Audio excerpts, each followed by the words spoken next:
Welcome back. It is the Vegas Take. Sharp and Shapiro. Glad you could join us on a Tuesday. Got a lot to get to in this show today. As I mentioned, some great guests coming up. Stretch will be in studio with us as well as Joel Gilbert.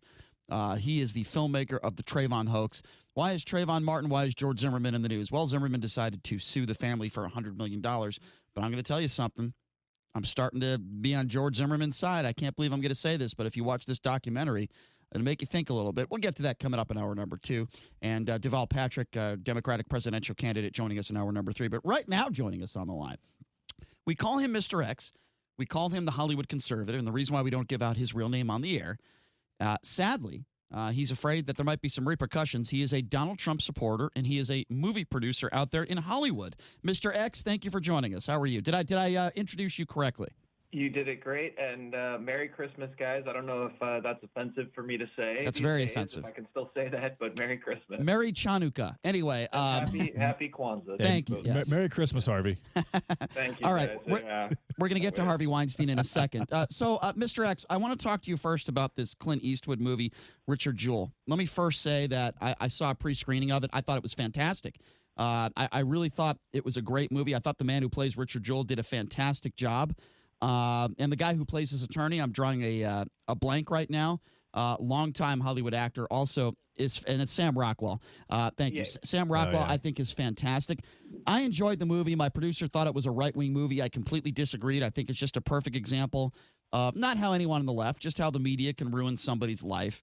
And I thought they did a really good job. Now, if you look at what it did at the box office in opening weekend, it flopped. This was Clint Eastwood's worst opening weekend in any movie that he's ever done, I think, since 1989. So what do you say to that, Mr. X? Is that surprising to you? Kind of. I mean, there's just so many bigger movies coming out right now, and I feel like this one didn't get a lot of hype. I don't think it flopped because it's a bad movie. I think it just was kind of, honestly, I didn't see it because it just didn't look that interesting to me. I thought it was good. I really did, Mr. X. I thought it was good. I'm sure. I have no question. But you got Star Wars and you got all these other movies coming out. I think people are kind of just like not really all that engaged and want to see this movie, I guess you're right. I guess for me personally, it's for me, I like real life true story type movies, and I thought it because I knew a little bit about Richard Jewell, but I didn't know as much about it now, certainly. Sure. And I found it to be very interesting about how the media ruined his life and about how the FBI screwed things up. And anyway, I thought it was a good movie. I think it's going to do better in the next few weeks. I really do. At least I hope so. And I think Clint Eastwood is a heck of a director, and I think he did a really good job with this movie. But let's move on to Harvey Weinstein. This is just this. We all know what a scumbag he is, and he has been his entire life. We all know that, right? That's not a surprise. But now he's making things even worse for himself. He's saying that he deserves a pat on the back when it comes to women. I'm paraphrasing here, but he's saying, I gave women a chance when nobody else would. And he's saying that, he's some sort of hero for women. Is this guy really that stupid? Can you be that dumb and make the amount of money that he's made in Hollywood? What do you make of these statements that he's made over the course of the last week? I honestly, I think he's just grasping at straws. I mean, you have to think. I often think about what it must be like to be Harvey Weinstein. And I mean, this guy's literally God in Hollywood for 20-odd years, and then he wakes up one day and suddenly his life is pretty much ruined. So I don't necessarily think he has a rational plan to what he's doing. I think he's off his rocker, and he's kind of grasping at straws, and he's definitely making things worse for himself, and he needs to just shut up and go away. And I mean, that's kind of where he's at, unfortunately. But you got to think how huge this guy's ego must be, just from years and years and years of everyone kissing his ass to such an extent that, I mean, this guy, like I said, he was God in Hollywood. If you had a deal with the Weinstein Company, I mean, you were set. And now he's persona non grata. So, can I ask you, as a longtime producer in Hollywood, before this became public about his sexual escapades and the way he's treated women, did you know anything about this? Like, were there rumors in Hollywood that you heard of? Of course. And not really that as much, because Harvey paid a lot of hush money, for sure. But Right. It was more just that he was an a-hole. I mean, honestly, like, that was his reputation. And so it was kind of like he had this very sort of like threatening persona of like, you're lucky if you get to work with the Weinsteins. If they like your project, then your project's probably going to do well. but Harvey's going to take advantage of you, and he's a jerk, and you just kind of have to live with that. There's still a lot of people like that in Hollywood right now. Where, like, let's name some of the people. And I think, correct me if I'm wrong, Mr. X, but I think one of the issues with women is that he would, towards the end, he would promise women parts in movies. He would engage in sexual relations with them, and then he would not follow through with his promises. Did that happen a couple of times that you've heard of? That's probably why he got caught, to be honest. I mean, when he was having sex with women and promising them roles and giving them to them, these women were mysteriously quiet. But exactly. When he stopped delivering, that's probably what was responsible for his downfall. It sounds to me that Bill O'Reilly is a smaller man's version of Harvey Weinstein. I'm sorry, I had to throw that in there. I had to. Yeah, they're peas in a pod. So when you say there are others in Hollywood that are doing the same things, can you give us a few names? Oh God, I'm trying to remember the name. Obviously, Brett Ratner. I think he already got caught. Right? Yeah, he did. He's one of the Wait, you didn't say Brett Raymer from Tanked because we just had him in last week. You said okay. No, Brett Ratner from. Brett Ratner. All right, I just wanted to make sure. Guys, it's funny too because there are actors who are like this, but generally these actors are so good looking and so beloved that like the women actually like to sleep with them. Like, now, can you imagine what Harvey looks like naked? I mean, it's a toss up between him and Donald Trump. I mean, they're both just absolutely disgusting. Oh, Trump is beautiful. What are you talking about? No. He's an extremely good-looking man. Trump all day over Harvey, Brian. I'm sure that's the first thing that Melania said when she got in the sack with Donald Trump is, "Oh my God, you're so beautiful." She says, "Well, she didn't marry him for his money. She did it for his Of course, of course. The Donald he's a star, man. He's a star. What can I say? Yeah, he's a supermodel. Yeah, he's a supermodel. Yeah. All right, so let's move on to Greta Thunberg, your favorite. Listen, I don't know who's in her ear. I don't know why she has the opinion she has, but the bottom line is, regardless of that, she is a child. Now, as you know, Donald Trump has gone after her on social media, which is beneath the presidency. It is beyond inappropriate, in my opinion. But now there's a documentary that is set at Hulu. It is chronicling the climate activist global rise. What do you make of Hulu putting this out? Do you think it'll do well? What are your thoughts on it? Hulu isn't Hulu a subsidiary of Disney? Are they one of the ones that Disney have bought? I lose track. Disney pretty much rules the world. Yes. I mean, here's my issue with Greta Thunberg. I'm sure she's a very nice girl, and I actually very strongly agree with a lot of her opinions with regard to climate change. It's very un-Republican of me, but that's one subject that I very much veer left on. But she rubs me the wrong way, and it's not her. It's just it's the left and it's the media, and the right wing does it just as badly, where they just seize on these people who are, in some ways, can be taken advantage of a bit, and they just become this like media figurehead, of course she takes a bunch of fire from the president, and he's an idiot and he shouldn't be attacking a kid on Twitter or otherwise. It's pointless. But the thing that bothers me about her is just that, I wonder whether any of it's disingenuous, or if she started off with good intentions, but then the media just kind of seizes upon it. Maybe a little bit of both, I think. Yeah, I think it is. And so it's kind of I don't know. But again, and listen, I agree with what you're saying for the most part. But again, my problem going back to Donald Trump is, why does he care? Why does he decide to go after a kid? Why does he do that? You and I have always agreed that Trump should not be on Twitter. He should not get into these petty squabbles with a child who don't matter, with anyone. With a 16-year-old girl. If you're it literally doesn't matter. I don't care if it's Meryl Streep. I don't care who it is. Well, Meryl Streep would be okay because I hear she's a nightmare to work with. I wouldn't mind seeing. I wouldn't mind seeing a De Niro Trump Twitter war. Oh, would that be fantastic? I would get behind that. It's good for the media, and I do think it's funny, and I think it's interesting that he does stick up for himself, and it's most presidents would just. But Mr. X, let me put it this way, and I think you'll agree with me on this. It'd be one thing, and I still think it's beneath the presidency to get into a Twitter battle with somebody like a Robert De Niro. But it would be one thing to do that.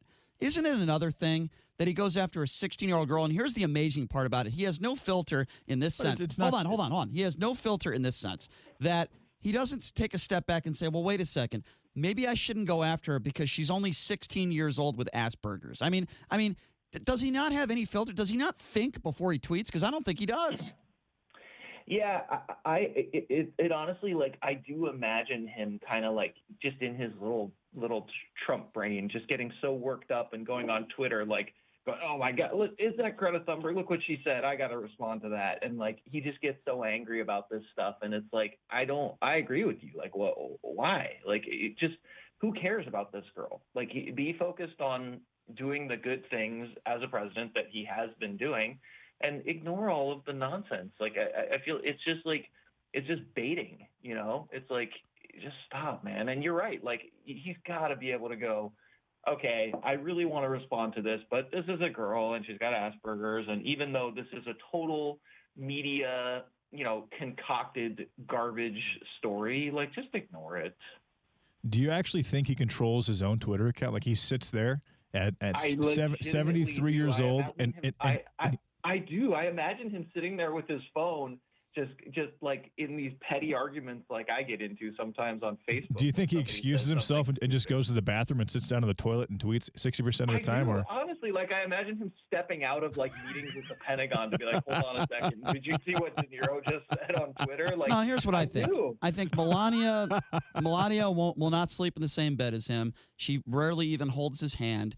I think he gets hurt, so he's on the crapper because clearly he eats a lot of fast food, a lot of Taco Bell, a lot of KFC. I think he's on the crapper a lot, and he talks about how we shouldn't be flushing 10 to 15 times a day. I think the only person in this country that is flushing 15 times a day is Donald Trump. I think he sits on the crapper. I think he's on Twitter. He is very impulsive. He has no filter, and he just lashes out at the world for make up for his insecurities with himself. That's what I think. Now, that being said, should Greta Thunberg have been called the Time Person of the Year, Brian? No, that's my thing. I mean, come on, man. Absolutely not. No chance. Like, it's but like you know why? Hold on a second. And I understand she's 16 and she has Asperger's. And let me answer that. But should she really have been given Let me answer that. accolade? I think half the reason, at least half, maybe 75% of the reason why they gave her that is due to Donald Trump for giving her the publicity. Exactly. If Donald Trump never commented on this girl, she probably would have been in the news cycle for one day. Instead, she's been in the news cycle for months because our idiot in chief, who acts like a 10-year-old himself, she's more mature than him. And by the way, her tweets going after him after she responds to his tweets make him look like a 2-year-old. I mean, she destroys him. I think it's even less likely that she's the one running her Twitter than it is somebody running his. That I believe. That's a valid point. I think that she has an army of liberal, protectors that are running her social media. Minions. But with that, media minions. With that said, but you're right though, man. I don't like Trump. He's giving her the publicity. Like, you got to realize. But does that translate to Person of the Year? Well, I just gave you the answer. I mean, but that's a huge deal. About Time magazine, like, is that even still a magazine? Yeah, like, I don't care about that. You went to the newsstand and bought a Time magazine. I almost feel like I almost feel like they named a Person of the Year just to get publicity. Like, I feel like that's what it's all about. I feel like that's a giant publicity stunt. Like Osama bin Laden the Person of the Year. Like, Time magazine will do anything to like get people to talk about who their Person of the Year is. Like, it's all about publicity. It's all about very, very. Since when has it never been about selling magazines? That's what it's all about. I'm surprised there wasn't Jussie Smollett wasn't their Person of the Year this year. Like, seriously. Like, what happened to that guy? To just get ratings. What happened to that? No, but honest question: who should have won Person of the Year in your opinion? Not Donald Trump. I'll tell you that. Clearly Donald Trump. It's not even. Oh, close. give me a break. You're gonna make me 4 years in a row. You know what? You're gonna make me. You're gonna make me throw up. Actually, I think it should have been Meghan McCain. No, oh Jesus! You know who I think should be the Person of the Year? It should be somebody maybe we've never heard of before. How about somebody in that Walmart where 22 people died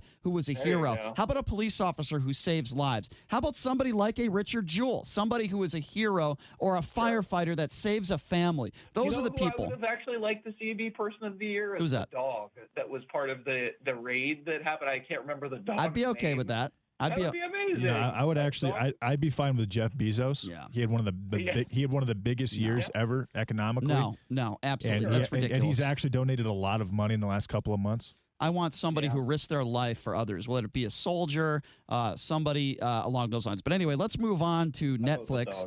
Let's move on to Netflix because there's some backlash over this film that is depicting Jesus as being gay. This film is a story of Jesus returning home from the desert for his 30th birthday in a highly, I guess you could say it's a Mary and God are portrayed as illicit lovers. Have you heard about this flick on Netflix? What do you make of it? I am going to heavily compromise my Republican buddies here because I am so not a Christian. I'm the most atheist person you'll ever meet, and I honestly, how can I say this to not be incredibly offensive? No, please be incredibly offensive. I do it every day. The Christian religion, and any religion for that matter, they are so primed to be made fun of and so sensitive. Like, I think it's hilarious. Like, I don't care. Like, maybe Jesus was gay. They don't know. They weren't hanging out with him. Like, I truly don't care. Like, I'm so for the freedom of expression when it comes to film. And I agree. And like, I'm glad you're like that. I'm glad you're like that. I wish there were more people on the right like you. What do you think, Mike? Why don't their priests stop molesting little kids and exactly. maybe people will stop making fun of them? Don't you think, Mr. X, don't you, and by the way, we agree 100% on this, don't you think that some, not all, but some of the most ultra-religious people on the planet are the ones that commit the most sins, in my opinion? No question. I've always said, as far, like, I veer toward the right in this country and in the city I live in the industry I'm in, just because the left are so obnoxious, particularly around me.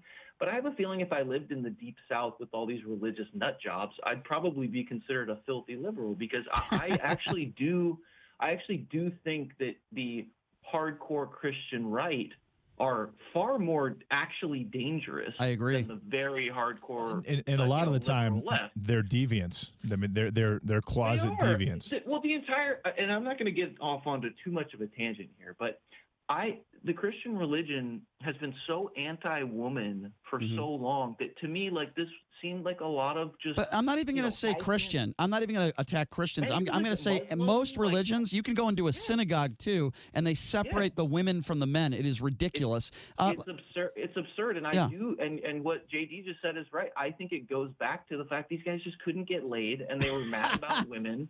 And they were a bunch of incels, and they were just like, let's start a religion and denigrate women, and that'll teach them. Like, well, let me ask you this: these guys complaining about this Netflix thing. And if you're just joining us, we're speaking with Mr. X, the Hollywood conservative, longtime producer in Hollywood, a Trump supporter. So let me ask you something about Mike Pence. We get into debates a lot about Donald Trump. We agree on some things, we disagree on others. I think Mike Pence is more dangerous than Donald Trump just based on his views. Mike, I've been trying to tell the liberals, you guys really want to impeach this guy and put that psycho into office? Well, I've never said on the record that right now we should impeach him. I think you could make an argument for impeachment, but going back to Mike Pence. First of all, I'd rather have Donald Trump in office than Mike Pence, because he gives us more. You haven't said that. He gives us more material to talk about. You haven't said that. I think what he did, you can make the argument that it is impeachable, and but with that being said, if he's talking, I agree with you, man. Trump is less dangerous than Pence, because Trump is all just about ruffling feathers, but a lot of his policies, in my opinion, have actually veered a little bit more toward the left than you would probably get with somebody like Pence. Pence is a hardcore Christian. He's incredibly dangerous. Hardcore homophobe is what I would call him. Hardcore homophobe. Like, Trump's not. Like, I guarantee you, Trump is totally down with gay marriage. I love the gay people. Trust me. Sorry, that was my horrible Trump impersonation. No, he does. I've actually heard Trump worse. Doesn't care about that. Like, Trump, I really truly think that when Trump does create policies and do things that are right wing, it's mostly at the. I'm the least homophobic person you'll ever meet. The least. He's less homophobic than Pence. I'll give you that. I think we can all agree on that. I think I will give you that, Mr. X. Yes. But I agree with you, man. I don't like. Yes, has Trump been a perfect president? Of course not. Do I think he should be impeached? No, and you know where I come out on that. But I so much would rather have him in office than Pence. Like, it's not even close. Well, just from the stance of our radio show, I would say yes. It certainly makes our show more entertaining. Mr. X, absolutely. We touched on a lot of subjects this segment. Always appreciate your perspective, my friend. I hope you have. If I don't talk to you until after the holidays, I hope you have a fantastic Christmas and New Year's, and look forward to more great conversations. Thank you so much for joining us. All right, guys. Have a good one. Yeah, All right. thanks a lot, Mr. X. He is the Hollywood conservative, Mr. X, longtime producer out there who happens to be a Donald Trump supporter. So it's always interesting getting his perspective. But I've always said this about this guy. He is a reasonable Republican. I make that comment all the time. There are unreasonable people. There are unreasonable Republicans. He is a reasonable Republican. We don't always agree on everything. All right, so coming up next, this is going to be a fun hour. It's always fun when the minister Stretch Sanders joins us, right? So he's going to be joining us in the studio, and this is a guy who's planning on shutting down Fremont Street on MLK Day because he's against the new homeless ordinance. He's done a lot of good things for a lot of good people in this town, and he certainly speaks for a lot of minorities in this town, and he does a lot to help them in certain circumstances, in a lot of circumstances. So he's joining us next, and then we have on the line a man who is a filmmaker. He did the Trayvon hoax. It depicts Trayvon Martin as really a bad individual with a bad family, and he's on Zimmerman's side on this one. Joel Gilbert will be joining us on the air as well, so there's probably going to be some fireworks here. It's going to be fun. They are both coming up next. You don't want to miss it. We'll also take your phone calls. You're listening to the Vegas Take, 101.5 FM, 720 AM, KDAWN.